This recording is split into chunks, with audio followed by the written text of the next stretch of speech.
चाची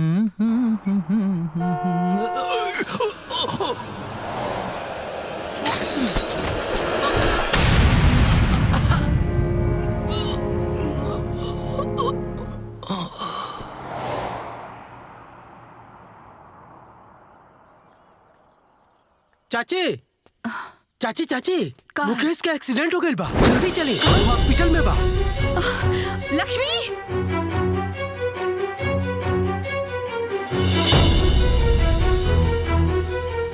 acre sir में गहरा चोट लग गई बा, जेकरा वजह से कोमा में चल गई। अगर 2-3 दिन के अंदर ऑपरेशन ना भइल तो कुछ भी कहल मुश्किल बा। ऑपरेशन में कितना खर्चा लागे डॉक्टर? 10 लाख तक लग जाई।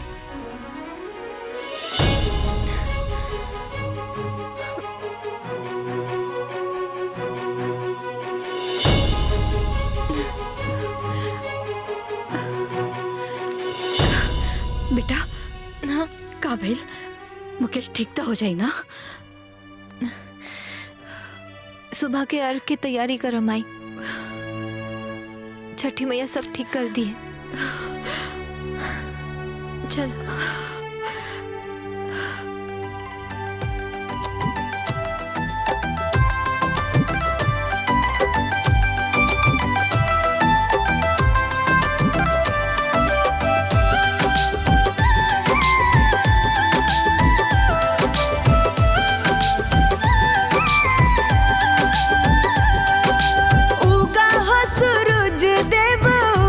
पूर्व दिशावा से उगा हो सूरज देव, उगा पूर्व दिशावा से लेला रघिया हमार हो। जल बीच खड़ा लेके सुपुली मौनिया हो, जल बीच खड़ा लेके सुपुली मौनिया हो।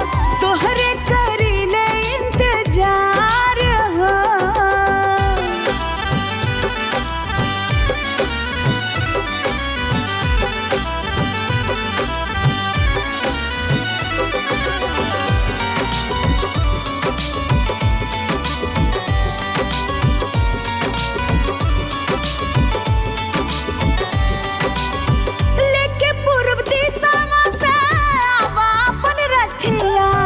साक्षात देवता तू ही जाने ला जगतिया।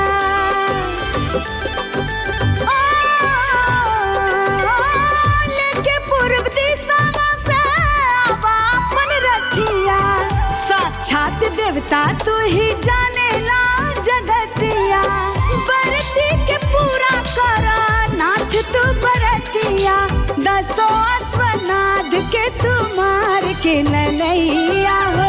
आजा बदरवा के फार के उगा हो सूरज देव, उगा पूर्व दिशावा से लेला रघिया हमार हो।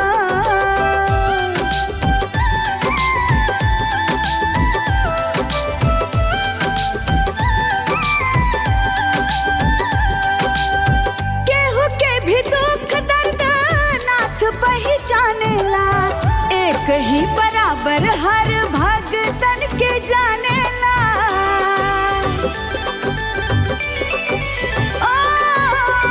केहू के भी दुख दर्द नाथ पहचानेला। एक ही बराबर हर भगतन के जानेला। तोहरा के साबित देवा सबके हुमानेला। हाथवा जुड़ल बाटे, सिरावा झुकल बाटे। अर्जी के पाला ना स्वीकार हो। उगा हो सूरज देव, उगा पूर्व दिशावा से लेला रघिया हमार हो।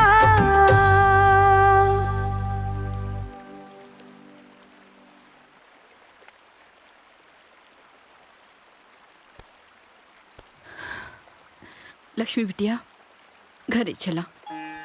मैया जौन चाहिए वो तो होइबे करी ना। माई तो चलो हम आवतानी।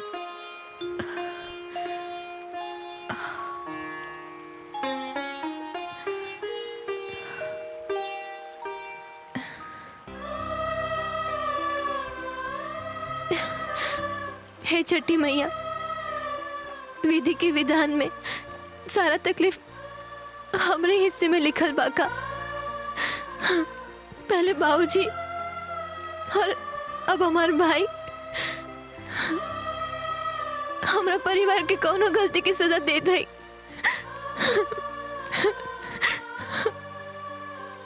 लक्ष्मी बिटिया, विधि के विधान मनुष्य के कर्म फल से ही निर्धारित होखेला और कर्म जन्मों जन्मांतर तक मनुष्य के पीछा ना छोड़ेला। अच्छा या बुरा जीवन में जे कुछ भी घटित होला वो मनुष्य के कर्म के ही अनुसार होला। जैसे कि अंधेरा के बाद उजाला होखेला, वैसे ही दुख के बाद सुख आवेला। ये प्रकृति के नियम हा। छठी मैया, हमार भाई आज जीवन और मृत्यु के बीच में लड़ रहल बाड़े। उनके बचा ली मैया, उनके बचा ली। रोआ मत लक्ष्मी, तू हमके बहुते प्रिय बाड़ू। जौन भी हुई अच्छा हुई।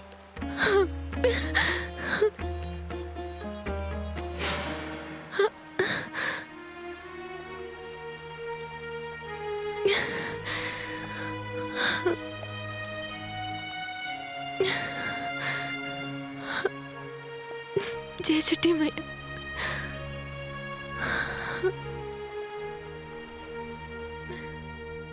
बस करा। तो हर हिम्मत कैसे भाई ये सब सोचे के हमार बिटिया ये सब काम करे करते नहीं खे। निकल जाई जैसे, न तो अच्छा ना हुई। रू हमार बात तो सुनी। चुप करी, कोनो बात नहीं के सुने के हा। भला मानुस के जैसे निकल जाई जैसे। माई का बात बा? क्या है ये लोग? देखा ना बिटिया, ये लोग का अनसन बोल रहा बा। का चाहे रवा लोगन के? हम बतावा तानी। हमने के छठ मैया के भक्त है जा, बनारस से आइल बानी जा। एगो विशेष काम खातिर तो से बहुत उम्मीद बा। हम समझाओ तनी लक्ष्मी तरह के, तू हमार बात ध्यान से सुना। देखिए उषा जी, हाँ। बच्चा आपके अंदर बनता तो है, लेकिन कोख में खराबी होने के चलते हर बार बेकार हो जाता है। अब सिर्फ एक ही तरीका है जिससे आपके घर आंगन में किलकारियां गूंज सकती हैं, और वो तरीका सेरोगेसी का है। सेरोगेसी? सेरोगेसी में अंश आप दोनों का होगा, मतलब बच्चा आप दोनों का ही होगा, लेकिन ये किसी दूसरी औरत की कोख में बड़ा होगा और जन्म भी वही औरत देगी। ये कैसे संभव हुई डॉक्टर साहब? इसके लिए आपको एक स्वस्थ महिला या लड़की को तैयार करना होगा जो आपके बच्चे को अपनी कोख से जन्म दे सके।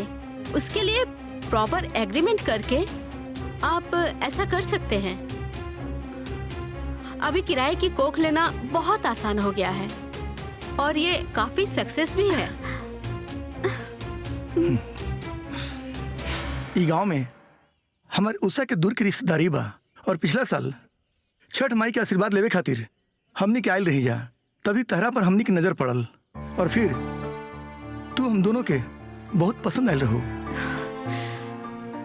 लेकिन पूछताछ से पता चलल कि तू सरोगेसी खातिर तैयार ना हो सकेलू।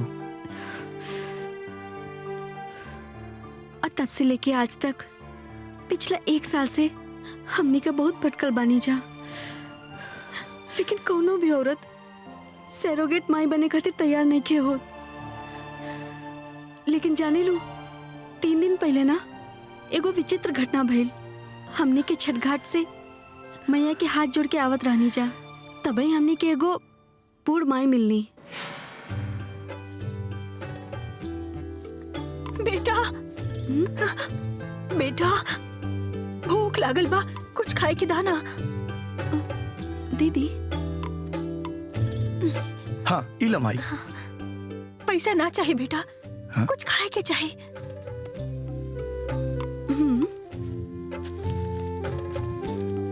हाँ माई इला।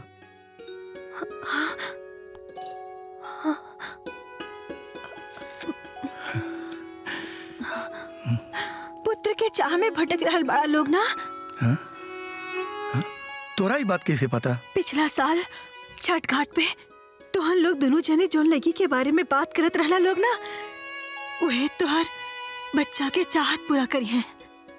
अच्छा माई, ये सारा बात तारा कैसे मालूम बा? खुश रह लोग।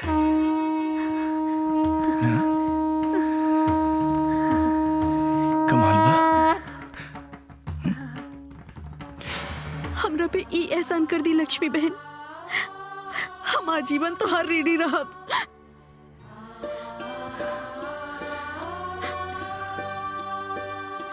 ई काम के तो कोनो कीमत ना हो सकेला, लेकिन फिर भी हमरा तरफ से ई 10 लाख के भेंट स्वीकार करा।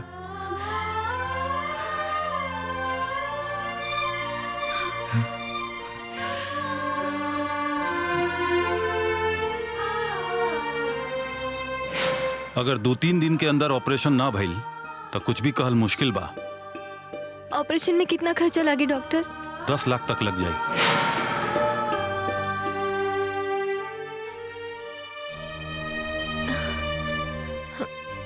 हम तैयार बानी। लक्ष्मी, ई का करता रू? पगला गेल बाड़ू का? अरे छठ मैया के नाम पे केहू भी आकर के तोहरा के सच झूठ कहानी सुनाई और तू मान लेबू? अरे कम से कम अपना आगा पीछा के बारे में तो सोच। तू बिन ब्याहे माँ बन जेबू तो के करी तोहरा से ब्याह? हमार बिया मुकेश की जिंदगी से बढ़ के नहीं के माई। मतलब? माई, मुकेश हॉस्पिटल में अपन जिंदगी और मौत के लड़ाई लड़ रहा बाड़े और उनके बचावे खातिर हमके 10 लाख रुपया चाहिए। ना तो हम मर जाए माई, ना तो हमार भाई मर जाए।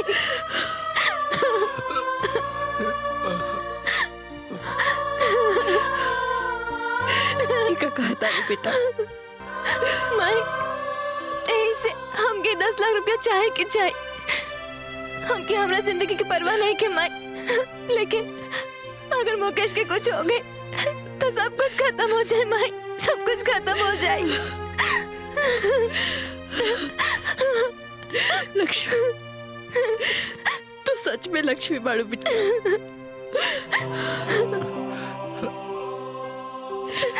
बात तो जैसे बिटिया सबके वो कहते हैं।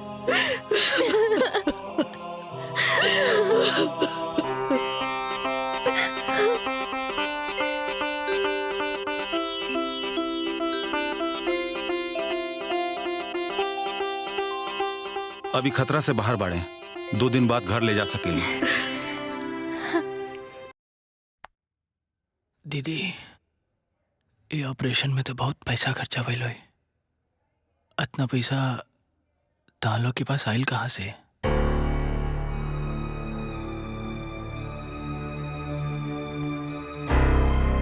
तोहरे इलाज के पूरा खर्चा एगो एनजीओ उठैले बा। तोहार गंभीर स्थिति देख के हम ही लेटर लिखनी और पूरा 10 लाख रुपया लागल बा तोहरे ऑपरेशन में।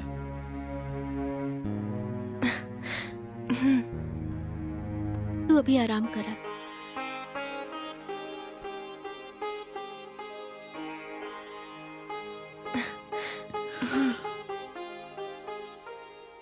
आपके बहुत बहुत शुक्रिया डॉक्टर साहब, आप एंड मौके पर। कौनो बात ना बा लक्ष्मी, तोहरा खातिर झूठ बोले में हमरा के फक्र महसूस होता। काहे से कि तोहरा जैसन बहिन सबके नसीब में ना होली। अपना भाई के बचावे खातिर तू जौन कदम उठैले बड़ू ना, आज की स्वार्थ भरल दुनिया में एगो मिसाल बा। भगवान से हम मनाइब कि अगला जन्म में हमरा के लक्ष्मी जैसन बहिन मिले।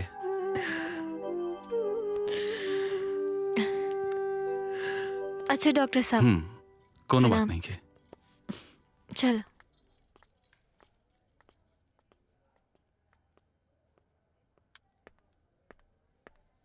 एग्रीमेंट के मुताबिक दिवाकर जी ने लक्ष्मी को 10 लाख रुपए दिए हैं। बदले में लक्ष्मी दिवाकर दंपत्ति के बच्चे के लिए अपनी को किराए पे देगी। बच्चा पैदा होने के साथ लक्ष्मी को बिना शर्त दिवाकर दंपत्ति को उनका बच्चा सौंपना होगा।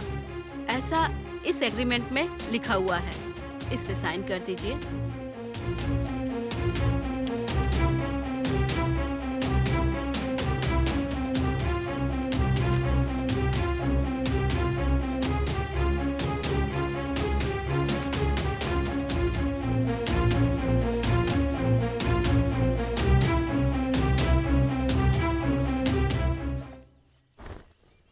अरे सुनो था छपरा वाली भौजी, उ लक्ष्मीनिया 10 लाख रुपया इकट्ठा कर ले बिया। लागत है ना इनकर घरवा में नोट के पेड़ लागल बा। हाँ हो बनारस वाली दुल्हन, अरे वो तो 10 लाख के ऐसन बतियावत है जैसे 10,000 होखे। लागत है ना लक्ष्मीनिया कोनो बहुत बड़ा हाथ मर ले बिया। हाँ उहे तो सोची कि आखिर इतना रुपया उनके घरे आयल कहाँ से। छोड़ी जाए दी, हमनी के का जे जैसन बोई वैसने काटी।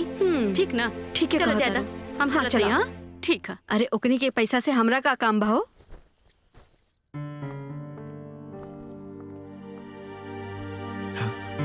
सेरोगेसी सक्सेस हुई, congratulation. Thank you doctor. Lakshmi, अब तू शहर में शिफ्ट कर जा और हम सारा इंतजाम मुझे करा देते नहीं।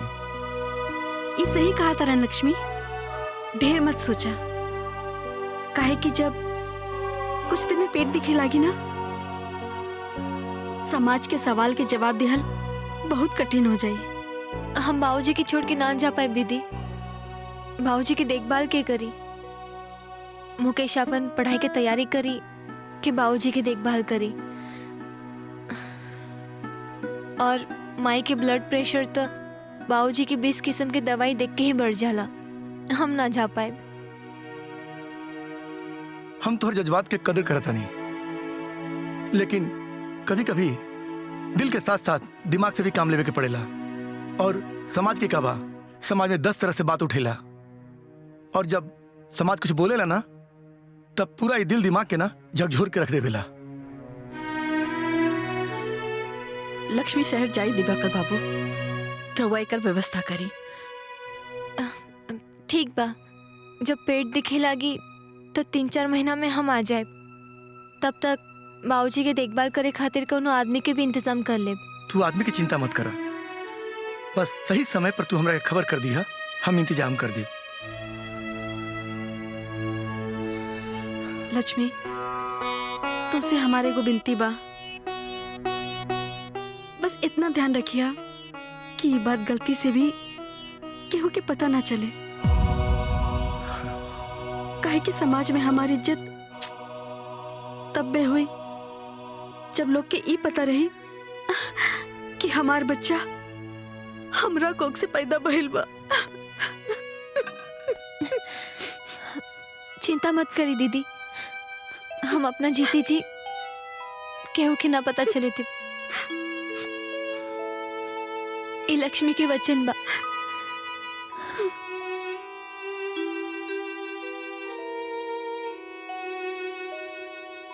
जानकी जी, हमरा नजर में एगो बहुत बढ़िया लड़का बा।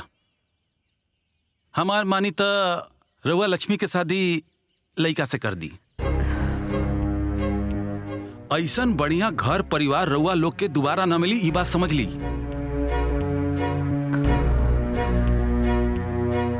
अरे कदे माई, देख दीदी की शादी आज न त काल करही के बा, और ये अगर बढ़िया लड़का मिल जाई तो दीदी की जिंदगी संवर जाई। पाहुन, अभी घर के हालात ठीक नहीं खे, और घर के सारा खर्चा लक्ष्मी चला रहल बिया। यही से अगला साल सोचब। ये तू का बोलते रे माई? तू इतना स्वार्थी हो गई बड़े, खाली अपना बारे में सोचता रही, दीदी के बारे में ना। अरे तू का चाहता रे कि दीदी यही से पैदा भइल बड़ी कि जिंदगी भर हमनी के सेवा करस? मुकेश,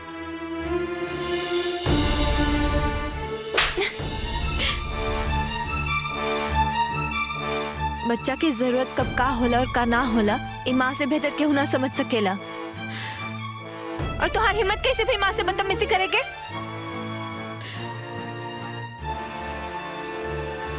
फूफा, जब तक ये पगला अपना पैरों पर खड़ा ना हो जाए, कुछ बन ना जाए, और ये घर और माई बाबूजी के संभाले वाली भाभी ना आ जाए, तब तक हम बिया ना करब। चाहे हम कुंवारी रह जाए चली, लेकिन हम बिया ना करब।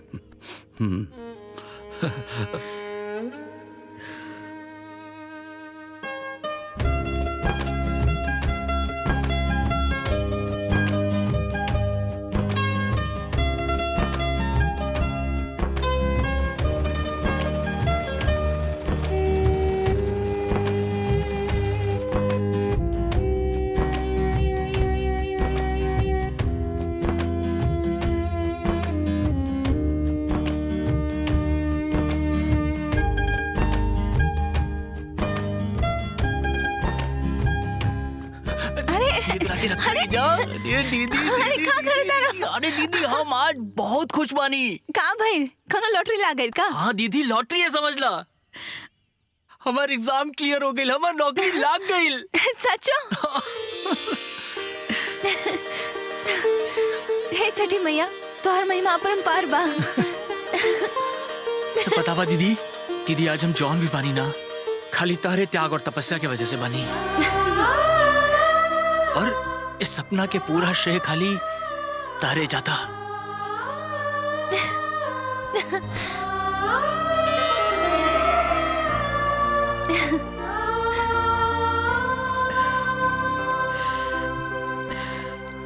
ओ बनारस वाली चाची, हाँ? एली मिठाई। ये कौन खुशी में लक्ष्मी? मुकेश की नौकरी लाग गई। छठी मैया हमारी विनती सुन लेनी। अरे फिर तो बहुत खुशी के बात है। हम जरूर खाए मिठाई। अरे चाची रवली, हमार भाई की नौकरी लाग गई। अरे तो बहुत खुशी की बात बा। चला लक्ष्मी हम चला ताने। धराई बढ़िया से। अरे छपरे वाली भौजी, एली मिठाई। ये कौना खुशी में बटा करू हो? मुकेश की नौकरी लाग गई। साचो का? ये तो बहुत खुशी के बात बा। हम कम से कम नु 5 गो लेब। अरे रे रे, पूरा गांव की बाटी के बा। कोनो बात ना, एगो अपने बउवा खातिर ले लेता नहीं। हाँ ठीक बा। ई ले बउवा खाई। ठीक बा हम चले तानी। ठीक बा जा। ए बबुआ खातिर ले लेनी। हाँ रुकी दे के आवत नहीं। चाचा एली मिठाई। कौने खुशी में? हमारा भाई की नौकरी लाग गई। बहुत बढ़िया।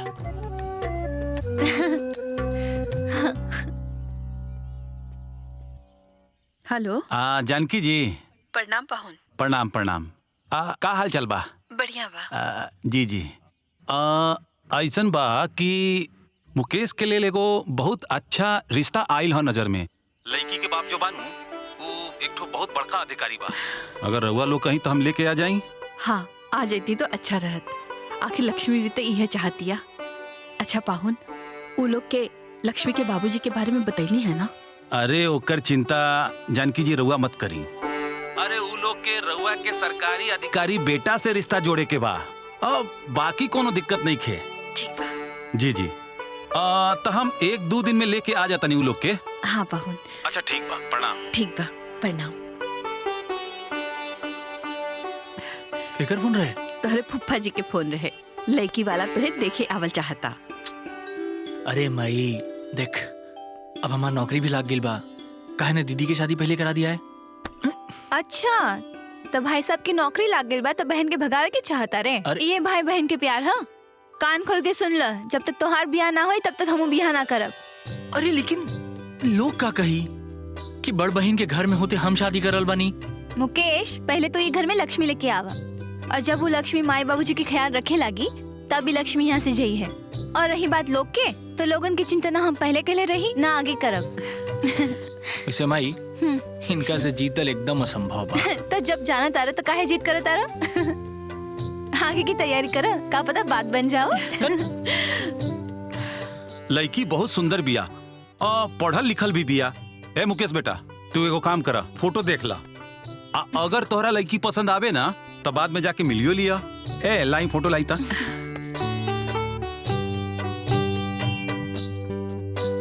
सुनी सुनी देखी, अब हमरा के फोटो दिखावे की जरूरत नहीं खे। रवा सभी फोटो दीदी के दिखा दी, कैसे कि लेकिन दीदी के पसंद आ जाई तो हमरो कोनो एतराज नहीं खे। इला दिखा दा।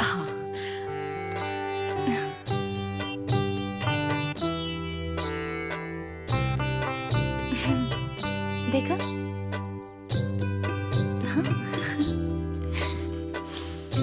बाबूजी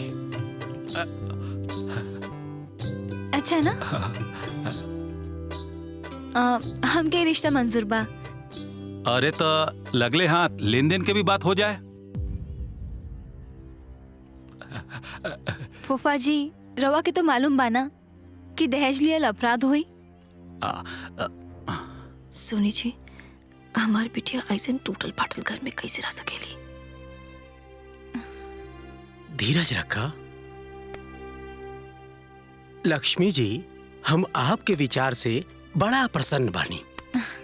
हमके यकीन हो गयल कि आपके जैसन संस्कारी परिवार में हमार बेटी बड़ा खुश रही। लेकिन एगो हमार प्रार्थना बा, अपन बेटी के खातिर एगो घर बनवा के देहल चाहतानी। ई हमार बड़ा पुरान श्रद्धा बा।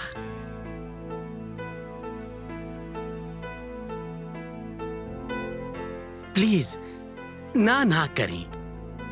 जबले शादी होई तबले घर बन के तैयार हो जाई और शादी के साथ साथ गृह प्रवेश भी हो जाई।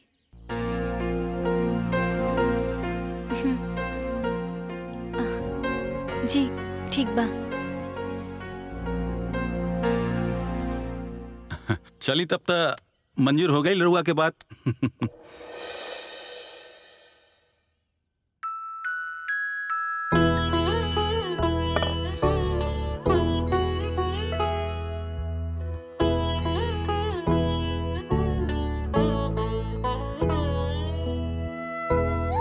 खुश रहा।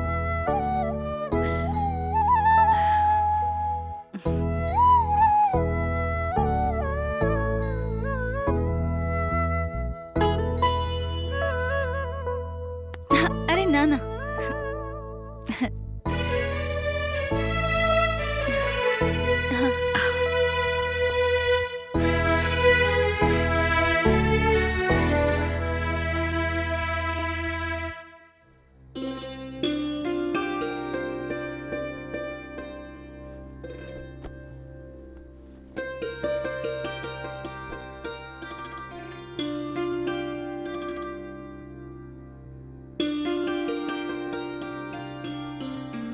तू वाकई में बहुत खूबसूरत बाड़ू।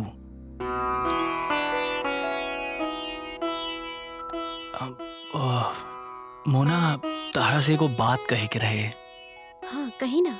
देखा, हमरा खाती हमार दीदी जन बाड़ी वो देवी हई, और आज हम अपना जिंदगी में जौन कुछ भी बानी ना, खाली उनकी वजह से बानी।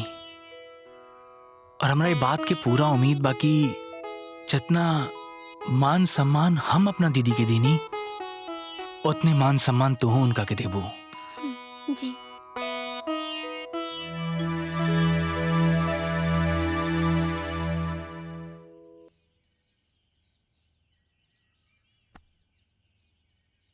हेलो, प्रणाम माँ। खुश रहा बेटा।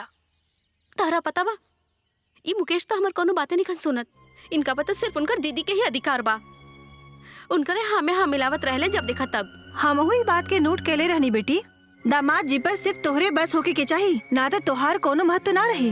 तू चिंता मत कर माँ, तू देख लिहा, एक दिन ऐसन भी आई जब मुकेश सिर्फ हमार हाँ में हाँ मिलई है, अपन दीदी के ना। और ये हम बहुत जल्दी करके रहब, ये तू देख लिहा। अच्छा माई, हम तारा से बाद में बात करता नहीं, ठीक बा? ठीक बा।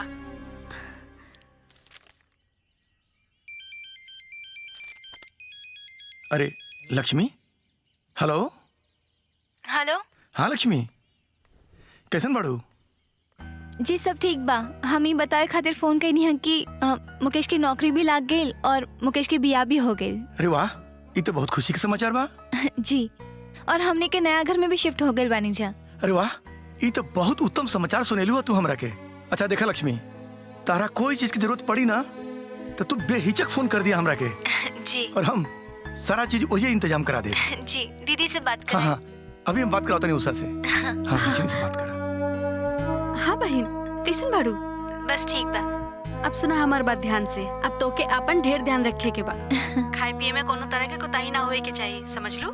काहे कि जब तू स्वस्थ रहबू तबे बच्चा भी स्वस्थ रही ना। जी, रवा चिंता मत करी, हम अपन फर्ज पूरा दिल से निभावेनी।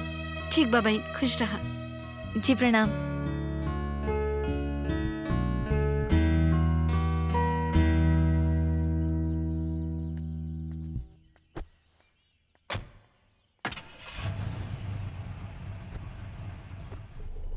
चले गए?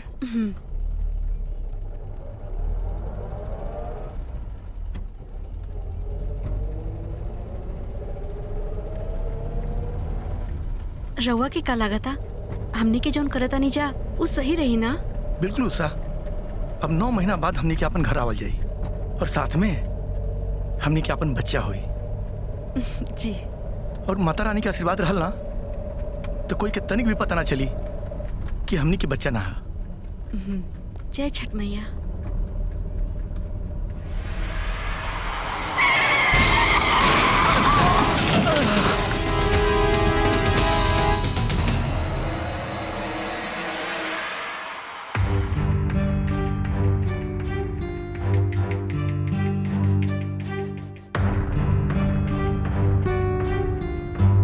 दोनों लोग कोमा में हैं। होश में आएंगे कि नहीं आएंगे पता नहीं।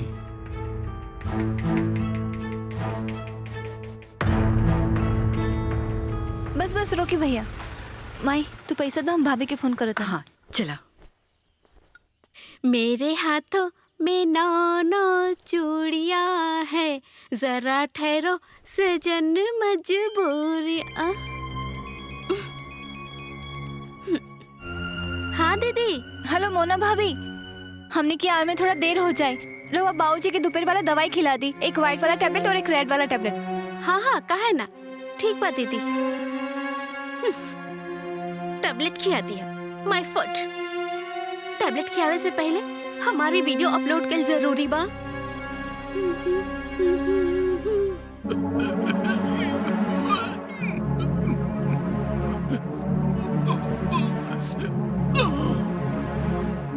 बहुत ज्यादा समय लग। बाबूजी, बाबूजी लगा तो बाबूजी दवा लेके जल्दी लेके आओ। हम लेके आओ थे।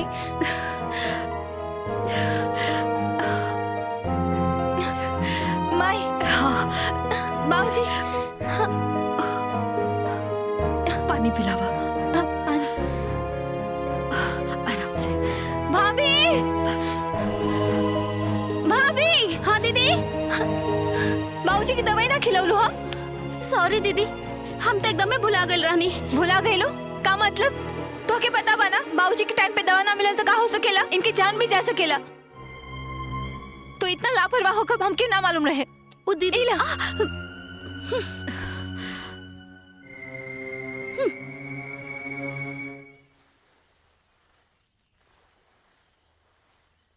माई बाबूजी गिर गइलन। क्या हुआ? माई दीदी अरे जल्दी आवा, बाबूजी गिर गइलन। दीदी माई जल्दी आई। बाबूजी अरे बाबूजी, बाबूजी कैसे गिर गई? माई उठा उठाओ लक्ष्मी, आराम से। बाबूजी खाली खड़ा होके चिल्लाओता नहीं? बाबूजी को उठा ना सकत रहलो हो का? फॉर्मेलिटी निभावता नहीं ना। हम एजा अपाइज लोगन के सेवा करे खातिर नहीं आइल बानी। और हाँ, ये घर में नौकर नहीं की, जेकर बाप उहे संभाले।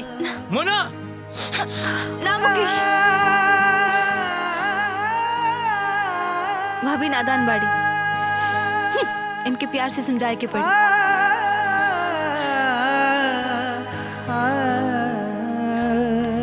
देखो भाभी,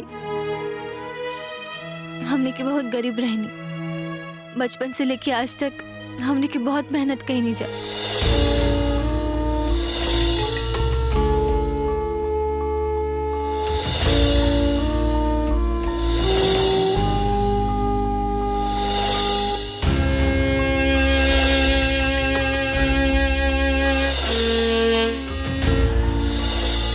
इतना कष्ट भइला के बाद भी आज अगर हमने के परिवार बेहतर हालत में बा, एकर बस एक ही वजह बा, हमने के अटूट प्यार और विश्वास। हम तोहरा से भी यही उम्मीद करेनी भाभी। सॉरी दीदी, हमरा के माफ कर दी। ये गलती दोबारा फिर कबो ना होई, हम प्रॉमिस करतानी।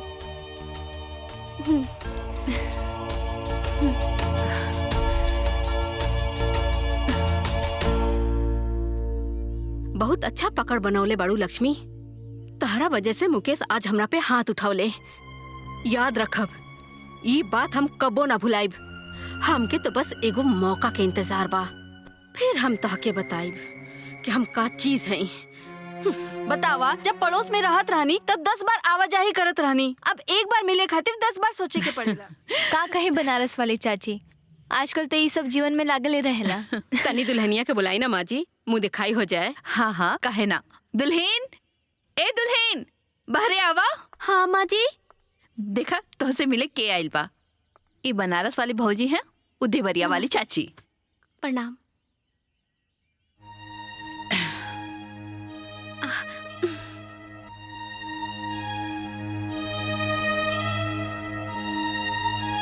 जाए दो ना माई, आजकल ये सब के मानेला।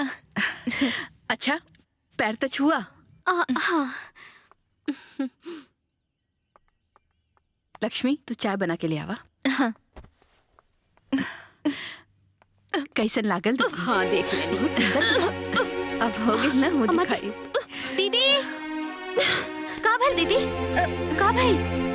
राउ तबीयत तो ठीक बा ना? हाँ सब ठीक बा।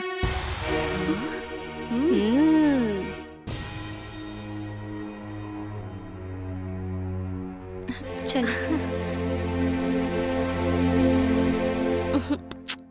कुछ भी।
एगो बात बोले के बा। हाँ बोला।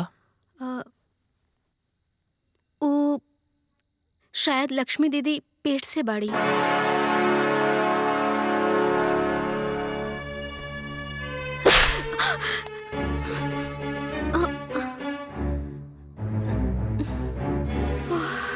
थैंक गॉड, ये तो सपना रहे। का हो गई? ना कुछ ना। अब रउआ फ्रेश होली, खाना लग गई बा। ठीक बा। माई हमरा लागता कि मोना भाभी के हम पे शक हो गइल बा कि हम पेट से हई। बेटी तू एक काम करा, तू शहर चल जा। कुछ दिन में तो हर पेट भी दिखे लगी और लोग के शक यकीन में बदल जाए। तू एक काम करा, तू दिवाकर के फोन लगावा। हाँ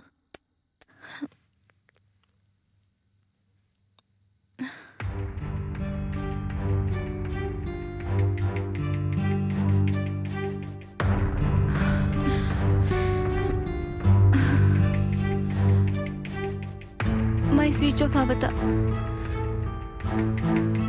अब का होई? हमके तो चिंता हो रहा बा। माई उनके एग्रीमेंट है, शायद उन्हें उनकर पता होई या दूसर कोनो नंबर।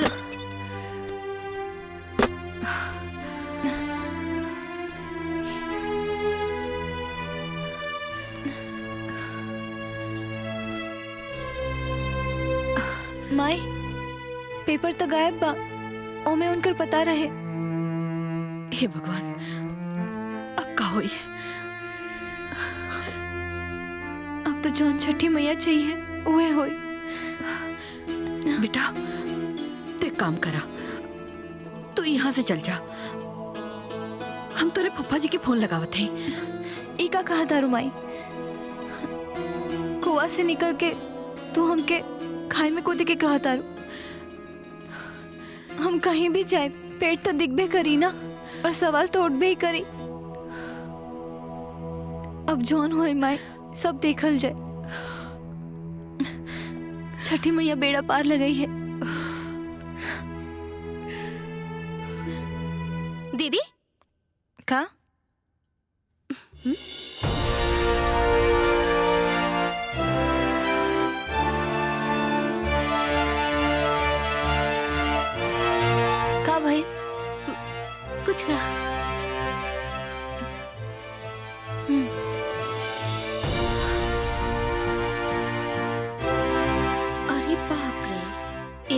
चोर के दाढ़ी में तिनका वाला हाल बा।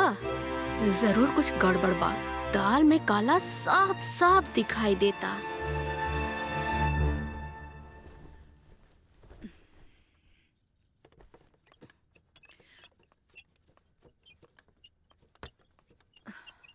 माई, हाँ, आराम से आओ। और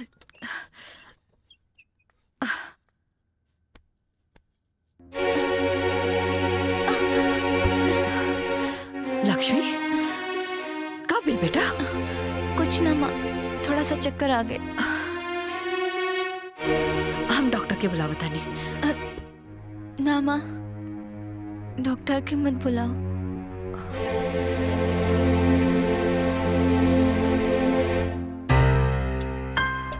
हमके तो इनकर चाल चलन पे बहुत पहले से ही शक रहल। आज सबूत के साथे सबके सामने लावे के पड़ी।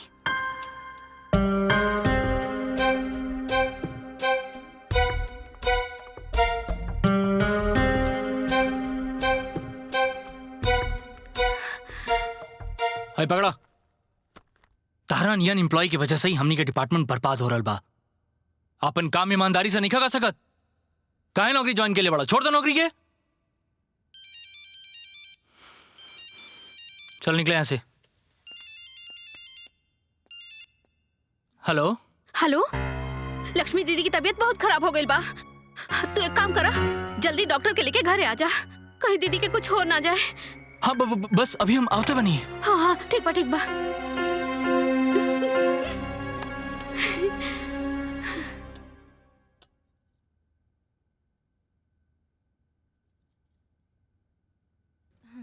कहाँ हो गई दीदी? डॉक्टर साहब देखिए अनिता की कहाँ हो गई बा। मुकेश, हम ठीक बानी, बस मामूली से चक्कर रहे। डॉक्टर साहब की कोनो जरूरत नहीं खे। हाँ, डॉक्टर की कोनो जरूरत नहीं थी। बाकी तोहरा के कहला से डॉक्टर के बुलावे के?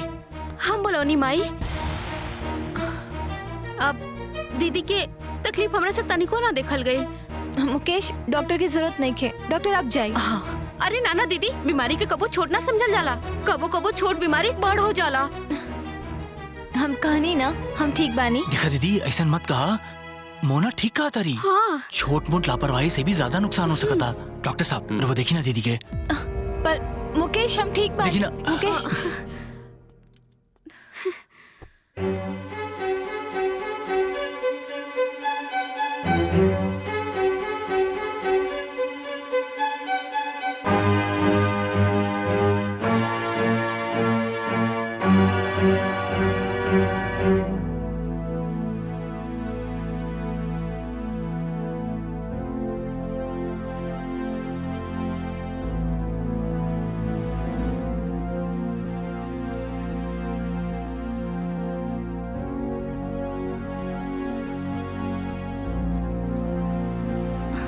का भेल डॉक्टर?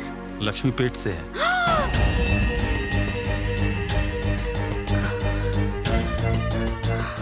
डॉक्टर तू क्या बोला तेरे? तोरा मालूम बा? हाँ मुकेश, हम जो कह रहे हैं वो सही है। ये गलत हो ही नहीं सकता है। दीदी दीदी तू बोल दे, कुछ झूठ बा।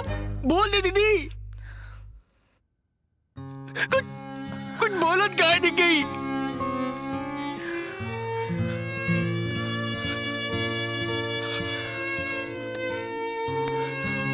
देख देख,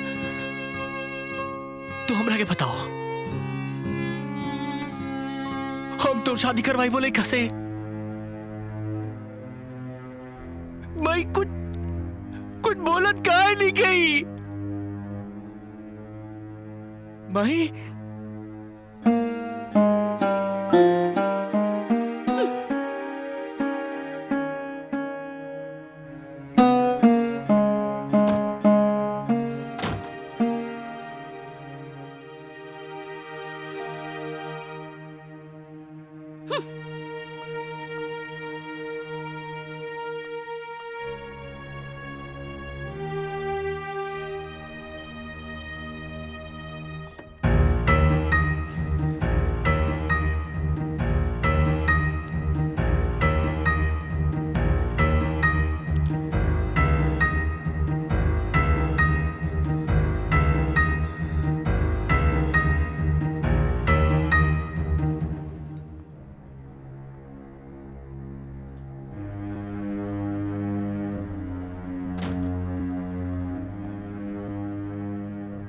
छी छी, तू ऐसन गंदा लड़की के देवी बतावत रहला।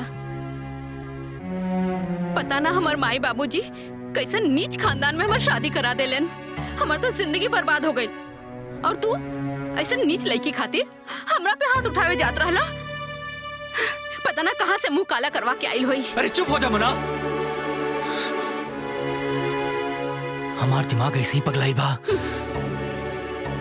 लगता कि कोनो पूरा सपना देख रहल बानी। सपना ना, हकीकत बा हकीकत। आज तो ये बात घर में बा, कल पूरा गांव जवार के पता चली, तब का होई? सुना,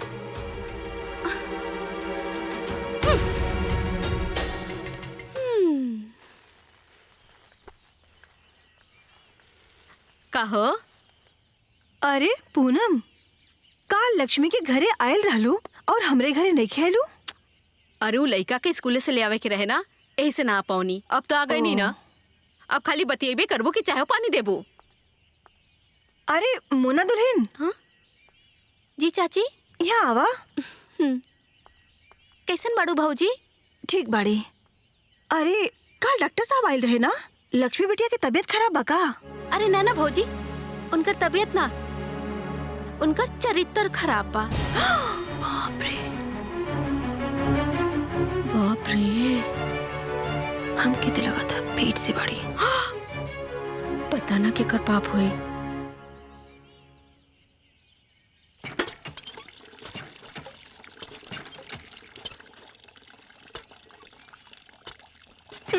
आजकल लोगन के पहचानल मुश्किल बा छपरा वाली भौजी। अच्छाई के मुखौटा के पीछे न जाने कितना कुकर्म छिपल बा। अरे घोर कलयुग आ गइल बा बनारस वाली दुल्हन। अरे पाप तो मुड़ी पे चढ़ के नाचता। अरे अयासी के चक्कर में ये लोग कुछ भी कर सकेले। छोड़ा। तहार संस्कारी लक्ष्मी महाकुग संस्कारी निकलल। क्या बात करता रहा? सही कहा तानी, पेट से बिया, पेट से। का? पेट से बिया? हाँ, जब हम गांव में घूमत रहनी तब हमरा के पता चलल कि ओकरे पेट में बच्चा बा। पूरा गांव वाला ताना मार रहल बाड़े और तू कहत रहला कि संस्कारी बाई ना नाची ऊ ना नाची। हैं? यह संस्कारी लड़की रहे? बात करता नहीं।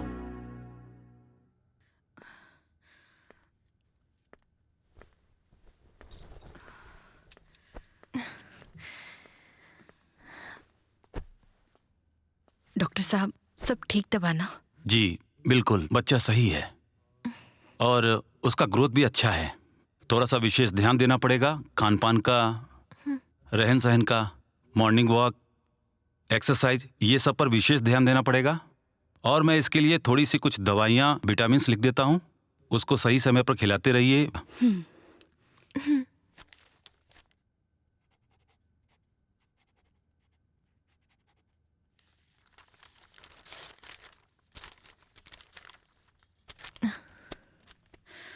चलो। जी प्रणाम। चल बेटा, कुछ खा पी ला, स्कूल के टाइम हो गई। चल।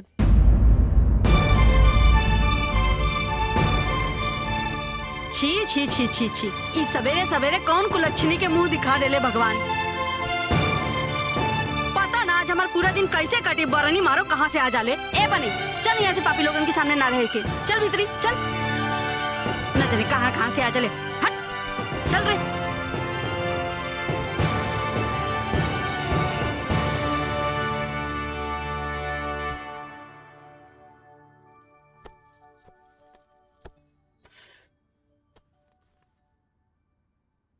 पूरा दुनिया मुंह पे थूक रहल बा, लेकिन भाई के तो कोनो फर्क नहीं के पड़त। भाई बहन के ऐसा प्यार के मिसाल तो पूरा दुनिया में ना मिली।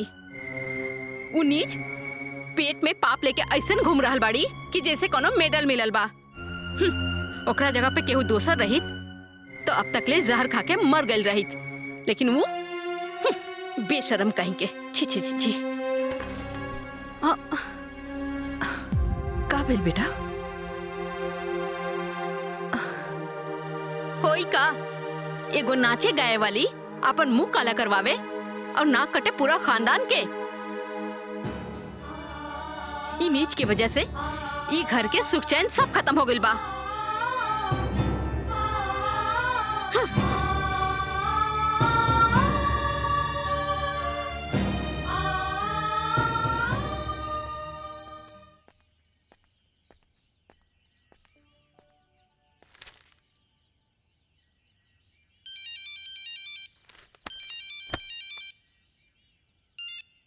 हाँ बाबूजी प्रणाम। खुश रहा बेटा मुकेश, का हाल बा? एकदम बढ़िया बा बाबूजी। जाता रहुआ बताई आप और माई कैसे बनी जा? हमनी ठीक बानी जा। बेटा मुकेश कुछ कहल चाहत बानी, ध्यान से सुनी हो। हाँ बोली ना। बेटा इज्जत बनावे में जिंदगी गुजर जाला और बिगाड़े में 2 मिनट भी ना लगेला। हमार बात पे गौर कर, अपन घर पर ध्यान दो। प्रणाम बाबूजी। खुश रहा बेटा।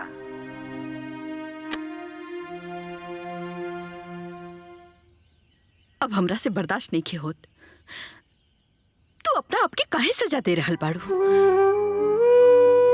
हम तो कबो सपना में भी ना सोच ले रहनी कि तोहरा त्याग के ई सिला मिली तोहरा के। हम चाहता नहीं सबके सब कुछ बतावे। माई, हम अपना आपके सजा नहीं खे देते। हम बस उषा दीदी के दिहल वचन निभावता नहीं और हमरा कोख में उनकर बच्चा पल रहल बा। ये बात केहू के पता ना चले के चाहे। अरे जब वचन लेवे वाला गायब बा तो केकरा खातिर वचन निभा रहल बाड़ू? आज गायब बा ना माई, लेकिन काले आ जाई तो का जवाब दे कि गायब रहला ए वजह से हम वचन भंग कर देनी। और ये मत भूलो माई कि आज मुकेश जिंदा बाड़ा तो बस वो लोग की वजह से।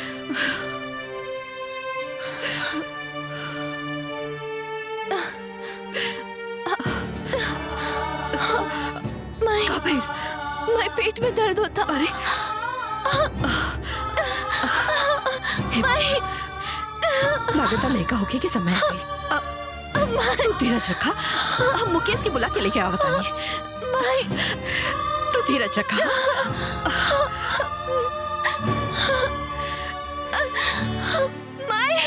मुकेश मुकेश बेटा, लक्ष्मी दर्द से तड़पतिया, लागता बच्चा होके वाला बा। चल अस्पताल लेके चल। रुका, हम भी पेट से बानी। अगर तू नीच के शक्ल देखबा तो हमार और हमार बच्चा के कबो शक्ल ना देख सकबा। ए दुल्हन, ऐसा जुल्म मत करा बेटा। हमार बिटिया मर जाए बेटा, चाहे दा।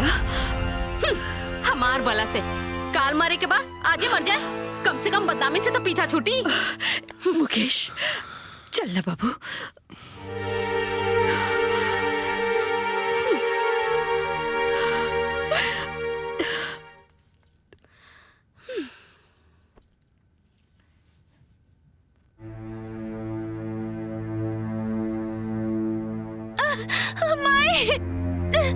माई जल्दी आओ।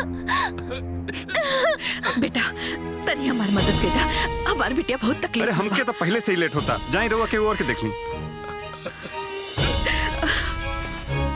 माई हमारी जान निकल जाए। माई भैया भैया तनी हमारी मदद कर दा। अरे चाची सुना ना, अरे तनी सा मदद कर दा।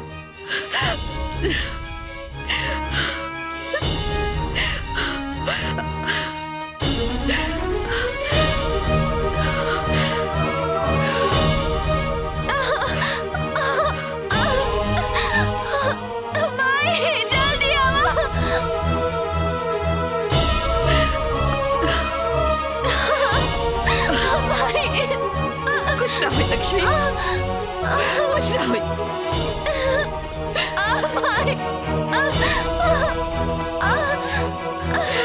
सब ठीक हो जाए बेटा, सब ठीक हो जाए। छठी मैया,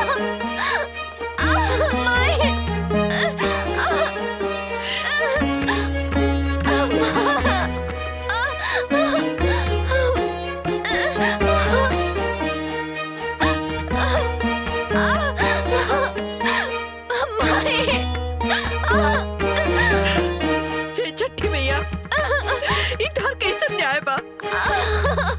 हमरे बिटिया के साथ इतना अन्याय हो रहल बा और तू चुपचाप देख रहल बाड़ू। हमर बिटिया के मदद करा, हमरे बिटिया के मदद करा।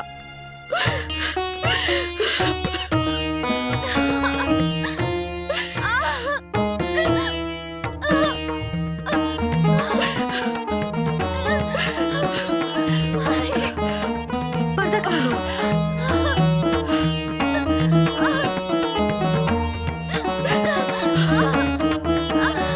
बेटा बेटा धीरज रखा, सब ठीक हो जाए।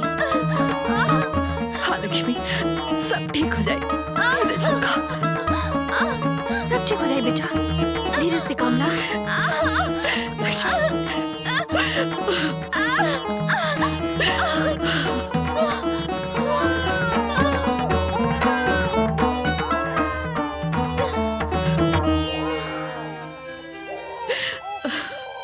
लक्ष्मी, पुत्र पैदा भइल बा। लक्ष्मी, बेटा भइल बा।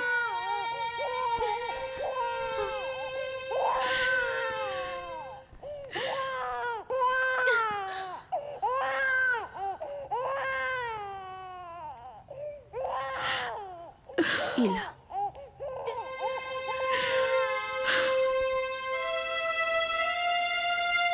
लक्ष्मी, हैला कान में बांध ला। काहे कि ए समय कान में हवा ना लगे के चाहिए।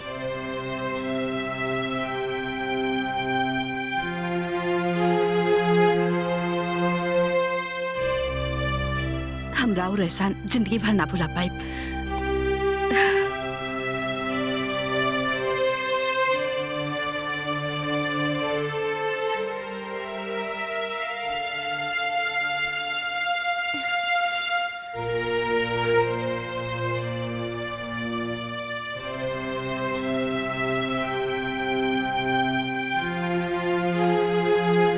आराम से। हाँ,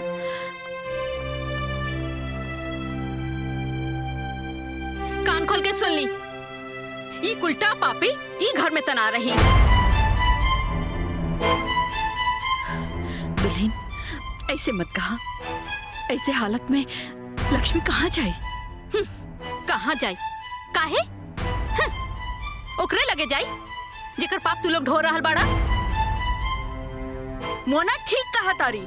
इस शरीफ लोगन के गांव घर बा, ऐसन लोगन से पता ना का असर पड़ी। ए चुप करी रहुआ। जानकी बहन, छोड़ द बिटिया के मोह, नहीं ता छटा जेबू समाज से। सही बात बा।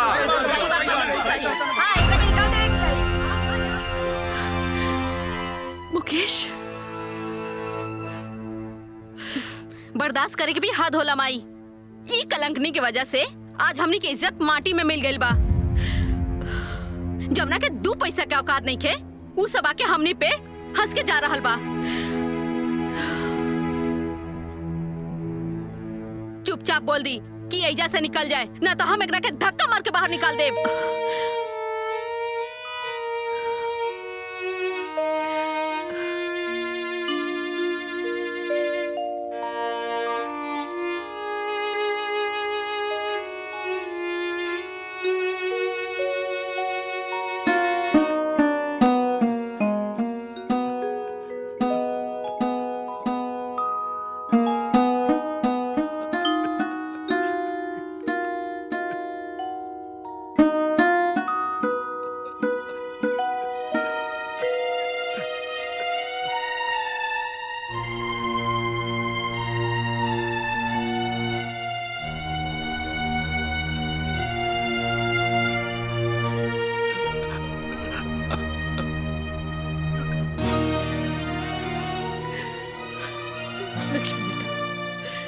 अकेले ना छिपू, हम तोहरे साथ चलब। हाँ हाँ, तू जा। ई घर में तार कोनो काम नहीं के, जा।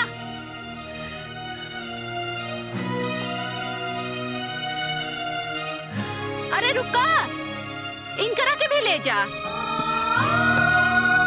दिन रात गोड़ छोइया और खूब आशीर्वाद ली है। ये पहेज के सिवा हमरा से ना होई, लेके जा।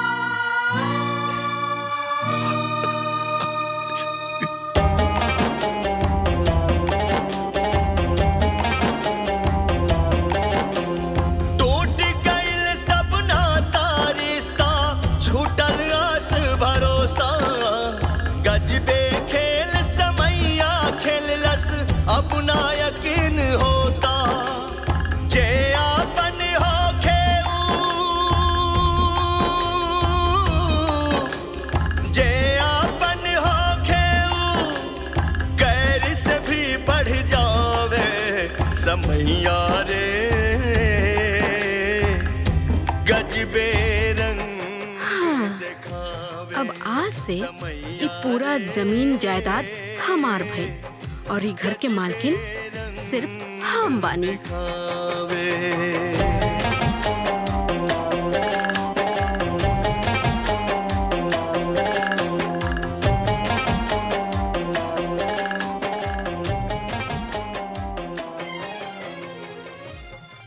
रुक जा। देखा आ गई कुलछनी, लगत अभी मोहल्ला छोड़ के जाए के पड़ी। ठीक कहा तारू दुल्हन। आलोक साचे कहेला कि एगो मछली पूरा तालाब के गंदा कई देले और तालाब के साफ रखे खातिर मछली के निकाल के फेंक दिया जाला। खुद तालाब अपन जगह चेंज ना करेला। अरे जायदा भौजी, एकरा में लाज शर्म होई ना तो खुदे जैसे चल जाई। ठीक कहा तारू, चला चला।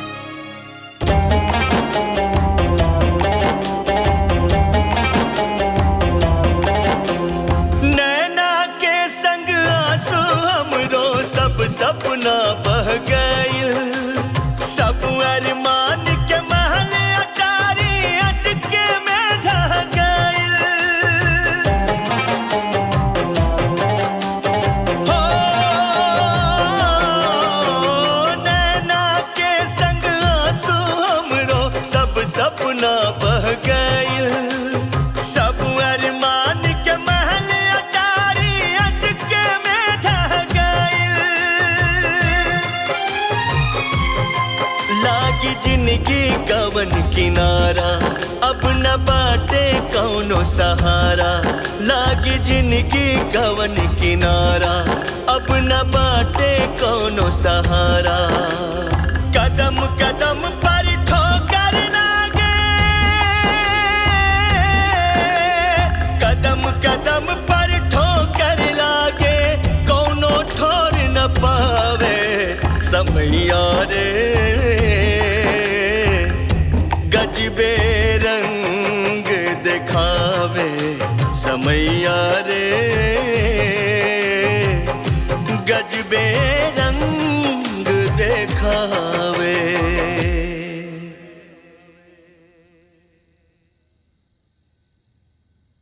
तू लोग के 10 बार कह चुकल है कि हमरा से कौनो मदद का उम्मीद मत रखे, फिर भी चली आवली।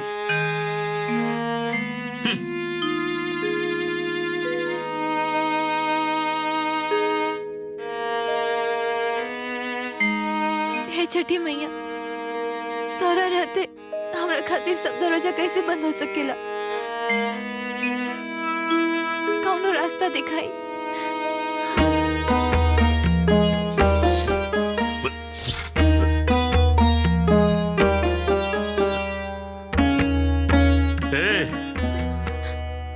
एक मिनट रुक जा।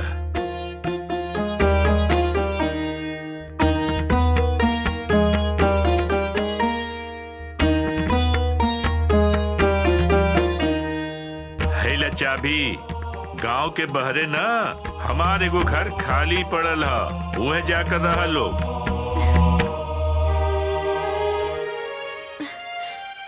सेठ जी, राउरी उपकार जीवन भर ना भूले। ठीक है ठीक है। बाकी हमसे और कोनो उम्मीद मत रखिए लोग। हाँ तो पता नहीं हमारे दिमाग में का हो गल कि हम तोरा के चाबी दे देली। जा यहाँ से, अब जा।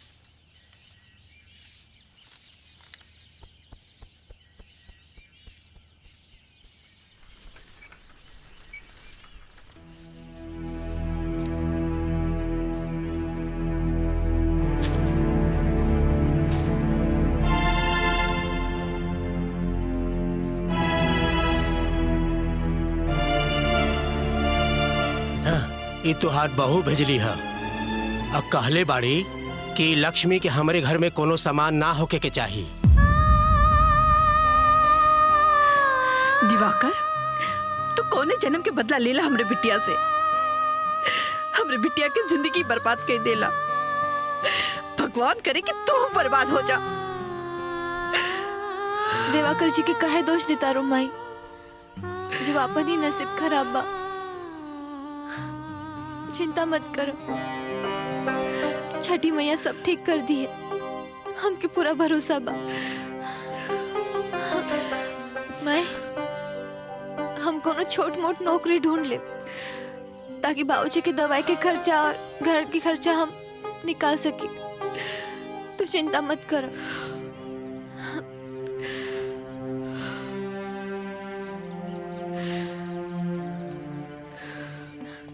साहेब, हमके नौकरी चाहिए, हमके पैसा के सख्त जरूरत बा। हम कोनो भी काम करे खातिर तैयार बानी, बस हमके नौकरी चाहिए। हमके नौकरी दे दी।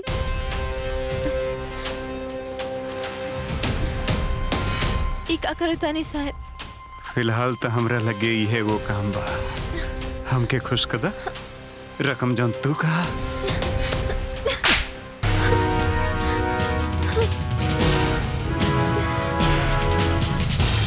कितना टाइम लगी यार? अरे ये सब काम में थोड़ा बहुत टाइम लगभग करेला।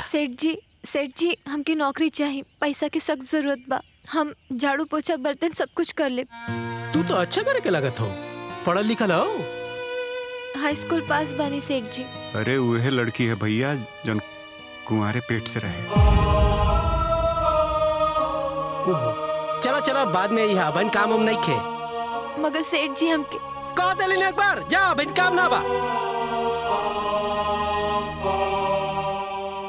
गाड़ी में कुछ तो प्रॉब्लम बा, रह रह के बंद हो जाले। अच्छा, और हवा पानी सब ठीक बा ना? हाँ एकदम हवा पानी सब ठीक बा। चलो ठीक बा, शाम तक बनवा दिया। हाँ बतावा। पैसा की सख्त जरूरत बा, हमके नौकरी चाहिए। हम कुछ भी काम कर ले। ये काम कर ले बू? जी। अच्छा, 1 महीना का काम बा बिल्डिंग में। हाँ। तो 1 महीना कल ही है, तो हर जौन भी पगार हुई हम दे दे। ठीक बा, जा कर जा।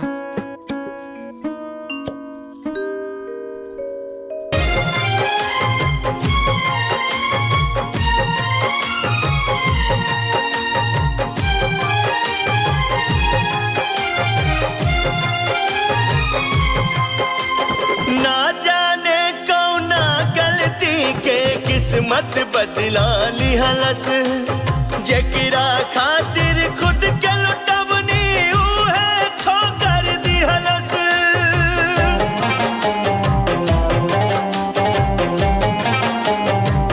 ओ ना जाने कौना गलती के किस्मत बदला लिहलस, जकरा खातिर खुद के लुटवनी उहे ठोकर दिहलस।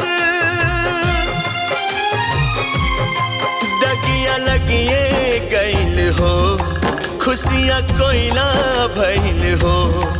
दगिया लगिए गईल हो, खुशियाँ कोयला भइल हो।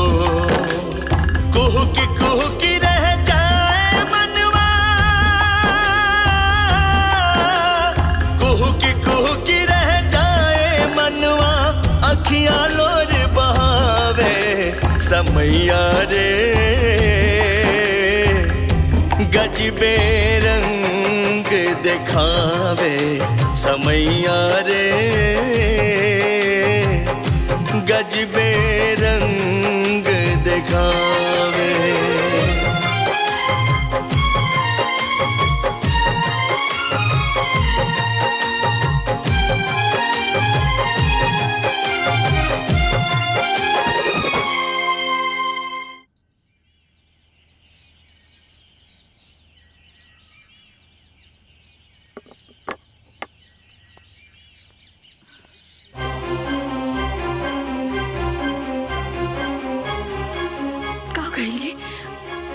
चिंता मत करी, सब ठीक हो जाए।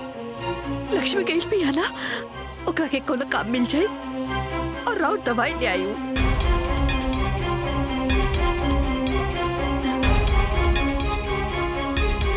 बाबूजी,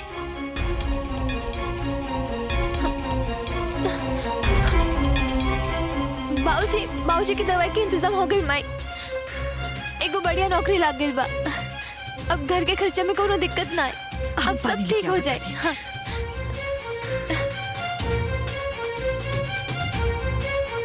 माई जल्दी।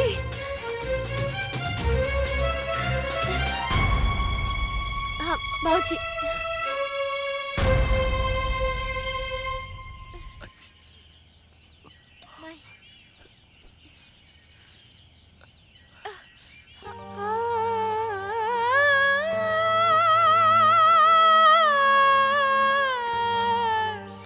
कुछ ना बाबूजी, छोट मोट चोट लाग गई बस।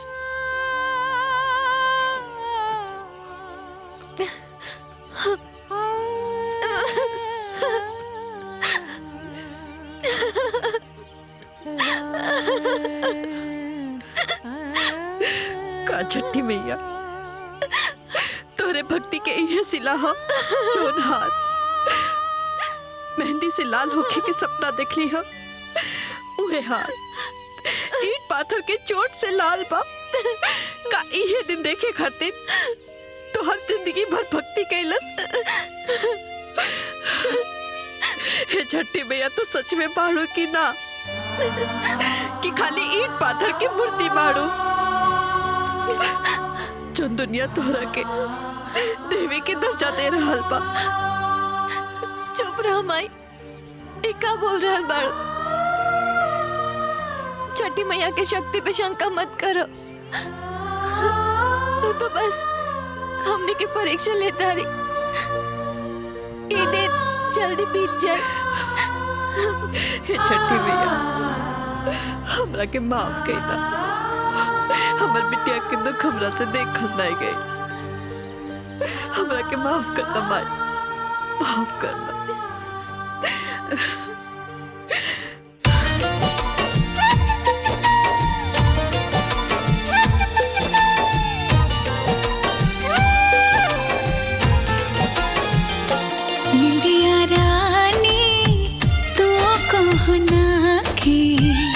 भागल बाड़ो काहे खिसिया के निंदिया रानी तो कहना के भागल बाड़ो काहे खिसिया के काहे नाराज बाड़ो बतिया बतावा काहे नाराज बाड़ो बतिया चंदा मामा हमरा बाबू के सुताव। हे चंदा मामा हमरा बाबू के सुताव।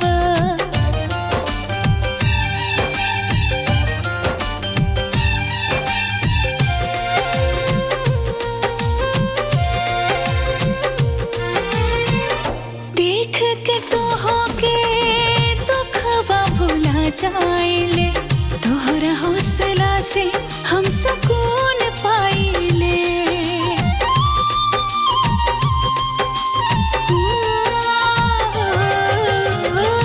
देख के तो होके दुखवा भुला जाइले, तोहरा हौसला से हम सुकून पाइले। हमरो उमरिया तोहरा के लागे सब फीका लागे तोहरा लागे। सोना के कटोरिया में दूध भात लावा, सोना के कटोरिया में दूध भात लावा। ए चंदा मामा हमरा बाबू के सुतावा। ए चंदा मामा हमरा बाबू के सुतावा।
बाबू बाबू बाबूजी बाबूजी ठीक हो गई नहीं।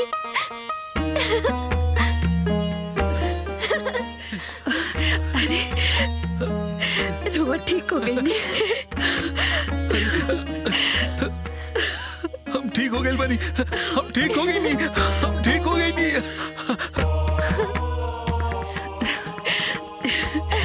ए छठी मैया, छठी मैया की जय, छठी मैया की जय हो। छठी मैया। रक्षाबंधन पर बाजारों में खासी रौनक देखने को मिल रही है। राखी और उपहारों की लगातार खरीद हो रही है। 2 से लेकर 2,500 रुपए तक। हाँ, साल में आवे कबार लेके भाई बहन के प्यार, अमर प्रेम के अमर दिन हा जाने सब संसार। जहाँ रहे वो आ जाई हा हो भैया, राखी के दिन ना भूलई हा हो भैया, राखी के दिन ना भूलई हा। इस दिन का बेसब्री से इंतजार रहता है भाई और बहन को। बाबू हम अभी आवतनी।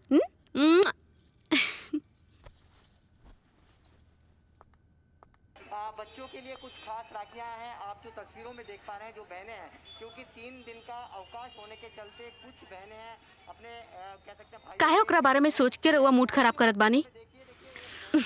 हमके अपन चचेरा भाई के राखी बांधे जाए के बा। रउआ हमारे साथे चली।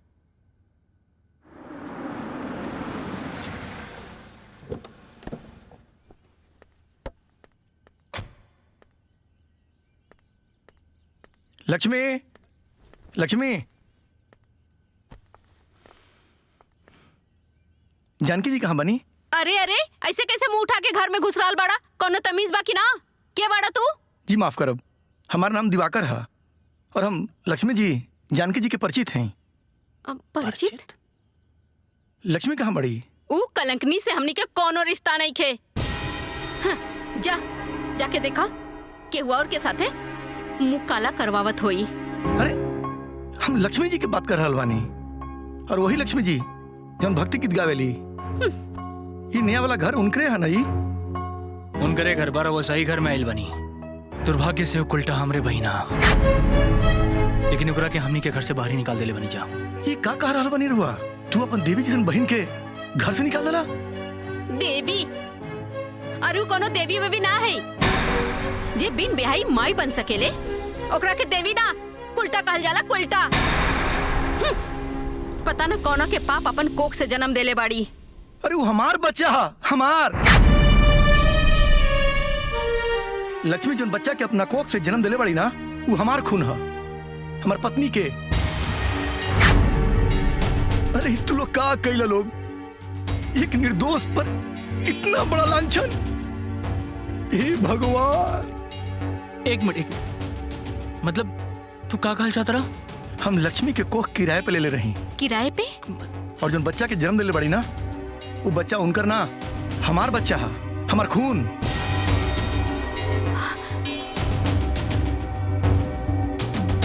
तू अब कहीं सरोगेसी की बात तो नहीं करत? हाँ, तू सही समझ रहल बड़ा।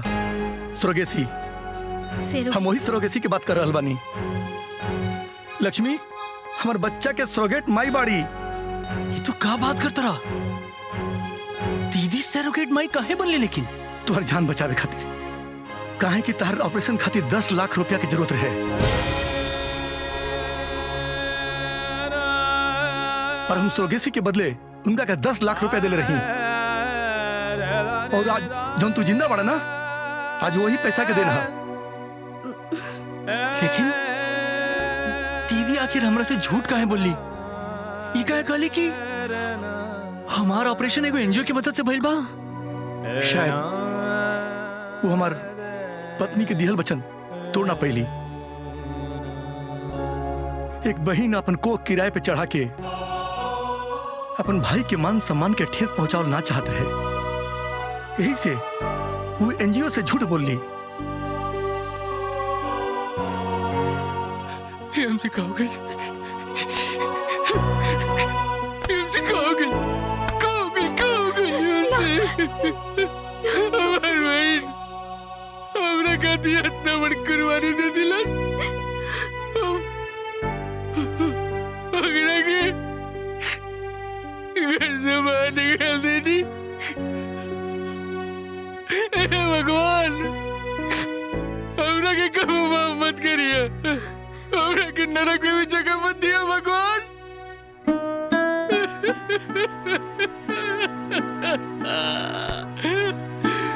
नरक में भी जगह मत दिया भगवान। आसमान में गलती हो गई माँ।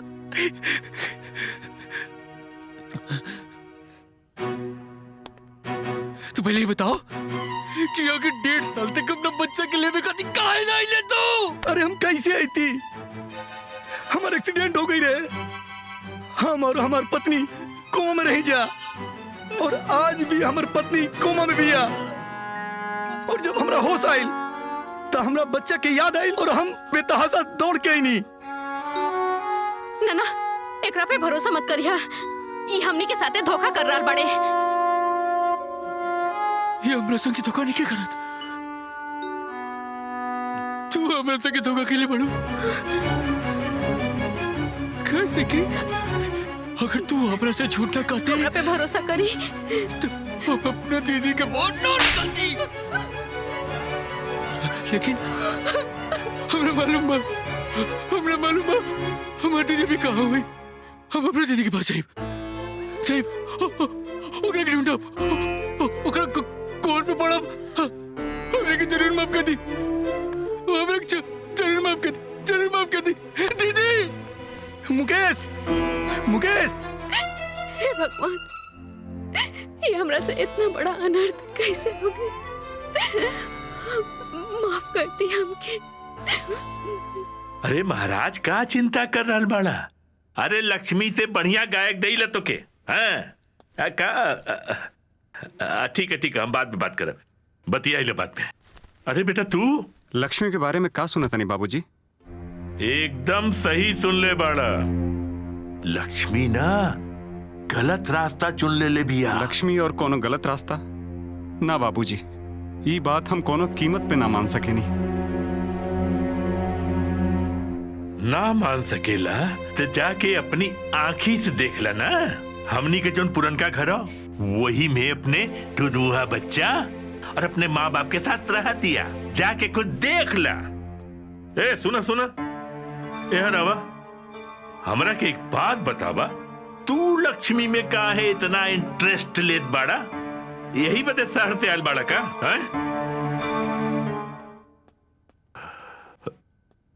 अरे बाप रे बाप, हमरा के तो दाल में कुछ काला नजर आवता। कहीं हम ही तो नाजायज बच्चा के नाजायज दादा तो नहीं की? अरे बाप रे बाप गई। अरे बाप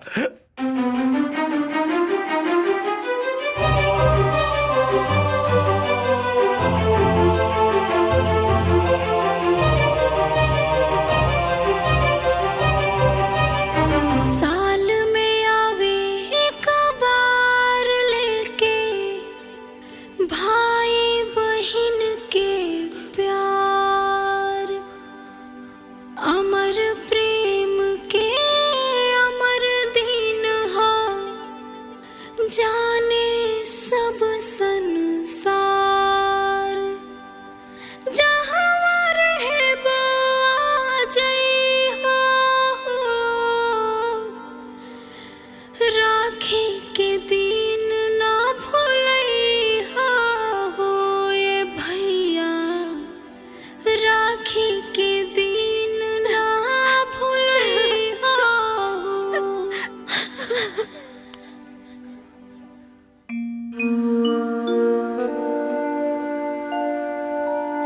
माई, ये राखी के हकदार कलाई तो हमसे बहुत दूर चल गई। अब हम केकरा के बांधे भी राखी?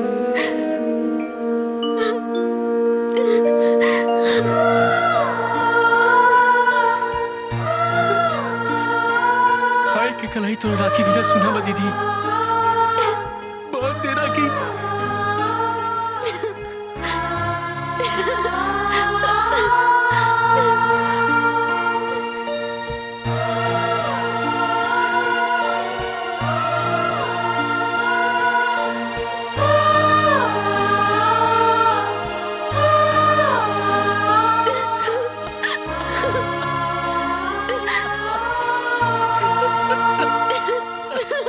दीदी हमके माफ कर दे दीदी, हमके माफ कर दे दीदी, हमके माफ कर दे। हमसे माफ हो गई तू हमार जान बचावे खातिर हमार जिंदगी दांव पे लगा देली।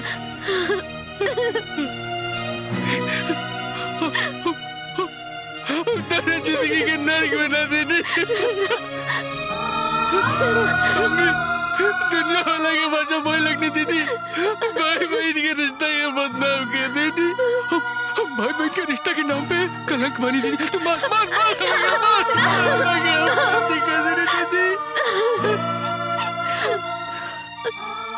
बहन के रिश्ता कती कलंक बनी। अल्लाह का बहुत बड़ी गलती हो गई। हमरा नींद भाई ना क्यों दुश्मन के भी न दे। ऐसे मत बोला।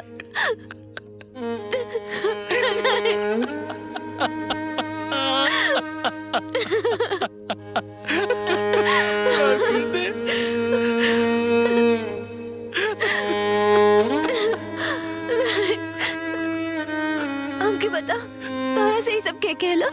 हम बते नहीं। हाँ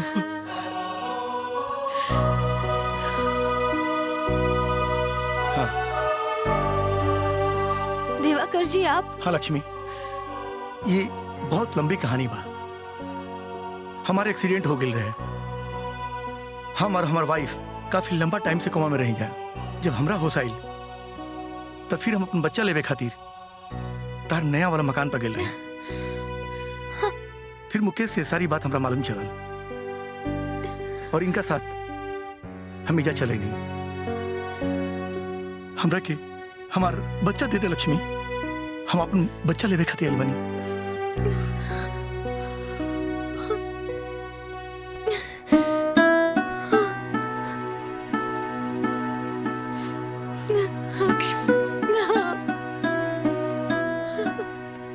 लक्ष्मी बेटा केहू और के अमानत से मोह कैसन दे दो,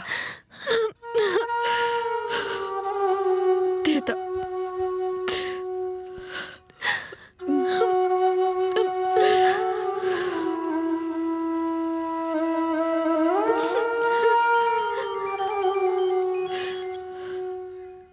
हेलो, हाँ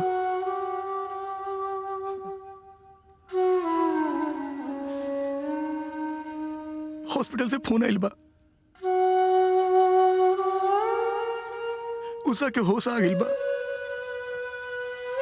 डॉक्टर बतैला खा कि वो बहुत कम समय के मेहमान बड़ी, वो अपन बच्चा के एक बार अपन सीने से लगाओ चाहता रही। बच्चा दे दा लक्ष्मी।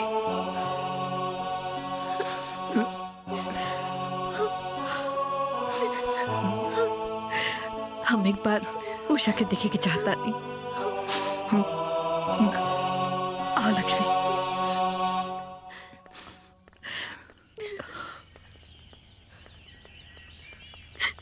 दीदी हमरा के माफ कर दी, हमरा से बहुत बड़ा गलती हो गई। जौना दीदी के हमके रात दिन आरती उतारे के चाही, हम ओकरा साथे इतना बड़ा पाप कर देले। हमर सुहाग बचावे खातिर रउआ इतना बड़ा त्याग कईनी और हम हाथ जोड़ा तनी दीदी, माफ कर दी, माफ कर दी, माफ कर दी। माई माई हमरा के माफ कर दी माई, हमसे बहुत बड़ा गलती हो गई माई, माफ कर दी, हमके माफ कर दी। बाबूजी बाबूजी माफ कर दी, माफ कर दी बाबूजी, माफ कर दी बाबूजी। जल्दी चलिए, लेट होता। हाँ, चलिए चलिए। चलो।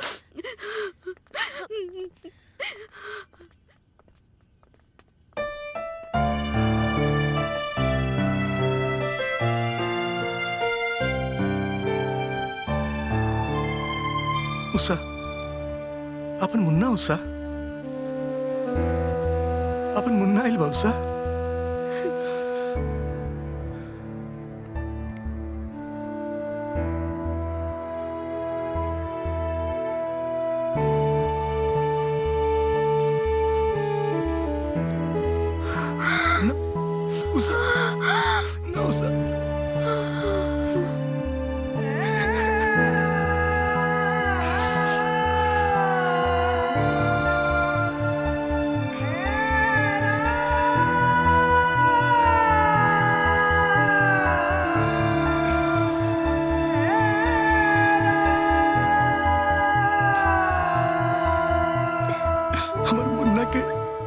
नसीब में ओकर माँ के नाम उषा ना लक्ष्मी बा। अब से एकर माई तू ही बड़ो और एकर लालन पालन के जिम्मेदारी अब तहरे बा। जिंदगी बहुत लंबा बा, हमार बात माना। तू केहू के हाथ पकड़ ला लक्ष्मी। लक्ष्मी, हमके आज भी तुम्हार इंतजार बा। अगर तू हमरा के अपना लायक बुझत तो हम पापा से रिश्ता के बात करी। हाँ हाँ कर दो लक्ष्मी बिटिया।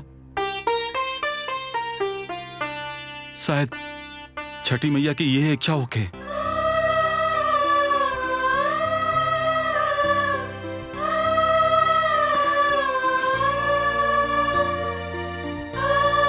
हाँ,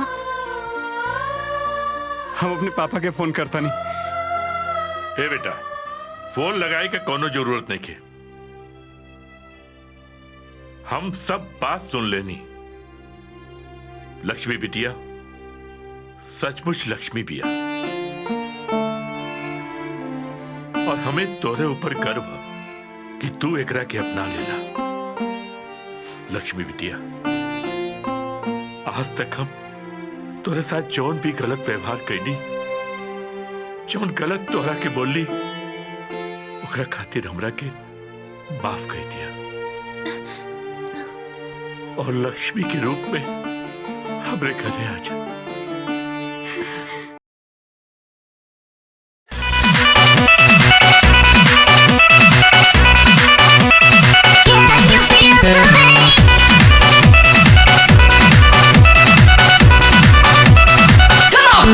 Let's rock it.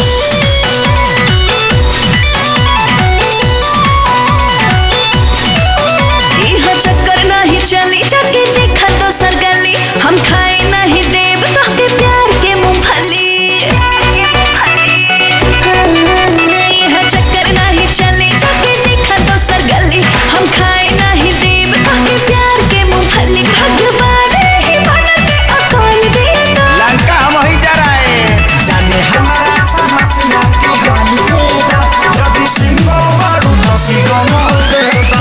जाने हमारा समस्या के हल दे दो, जब सिंहो बारू नसी गमल दे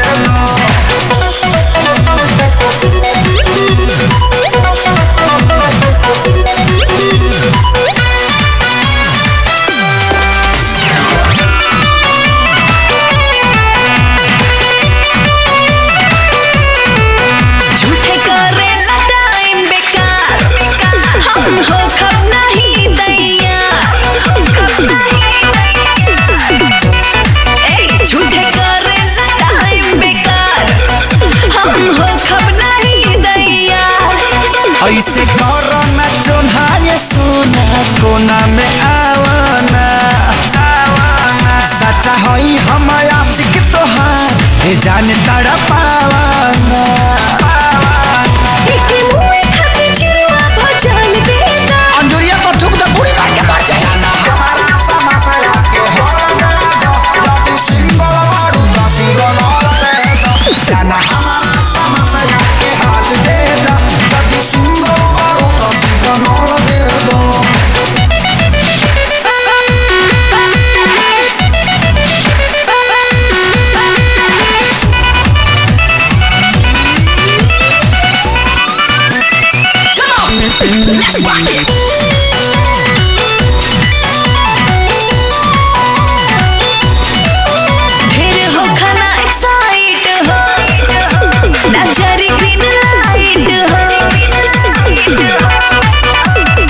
चाचा ढेर हो खला एक्साइट हो नजरी ग्रीन लाइट हो तो काहे करो तारुवे डार्लिंग लव के तेरे फिक जा बाबा नहीं लो हमरा के लहर कहला बुन के काम पेट भरे खती करा के माल दे का चाहता रू छेड़ते मर जाई रानी हमारा समस्या के हल दे दो जदी सिंबल बारू नसी जाने हमारा समस्या के हल दे दो जदी सिंबल बारू नसी